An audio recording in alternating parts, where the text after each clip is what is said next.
मित्रांनो, हा दादा औषध मारायला लागलाय. तर औषध मारायची ही पद्धत नाही आहे, औषधी मारायची चुकीची पद्धत आहे. तर योग्य पद्धत औषध मारायची कुठली आहे ते आता मी तुम्हाला दाखवतो. त्या पद्धतीने औषध मारायचं.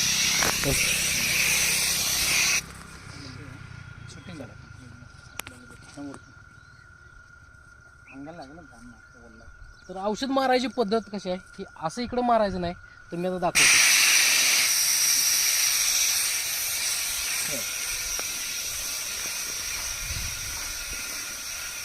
हात बघा माझ्या मागे या, कसं मारतो जा पुढे जा. खाली किती मारायला आणि वर किती मारायला लक्षात